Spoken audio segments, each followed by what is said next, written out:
ಇವತ್ತು ನಾನು ಟಿವಿಯಲ್ಲಿ ನೋಡಿದೆ, ಐವನ್ ಡಿಸೋಜ ಅವರ ಮನೆಯಲ್ಲಿ ಕಲ್ಲು ತೂರಾಟ ನಡೆದಿದೆ.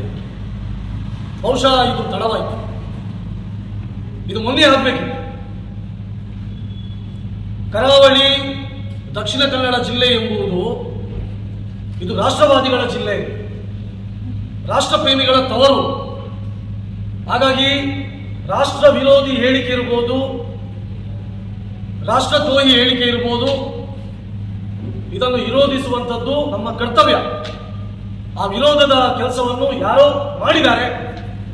ಹಾಗಾಗಿ ಇದಕ್ಕೆ ಕಾರಣ ಯಾರು?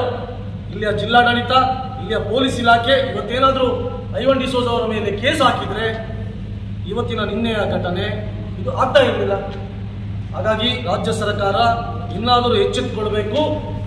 ಐವನ್ ಡಿಸೋಜ ಅವರ ಮೇಲೆ ತಕ್ಷಣಕ್ಕೆ ಪೊಲೀಸರು ಕೇಸ್ ಹಾಕುವಂತಹ ಕೆಲಸವನ್ನು ಮೊದಲು ಮಾಡಬೇಕು ಅಂತ ಈ ಸಂದರ್ಭದಲ್ಲಿ ನಾನು ಆಗ್ರಹವನ್ನು ಮಾಡ್ತೀನಿ. ಜನಪ್ರತಿನಿಧಿಯಾದಂತಹ ಐವನ್ ಡಿಸೋಜ ಅವರು ಹೇಳಿಕೆಯನ್ನು ಕೊಟ್ಟಿದ್ದಾರೆ. ಮಾತಾಡಬೇಕಾದ್ರೆ ಹೇಳಿದ್ದಾರೆ,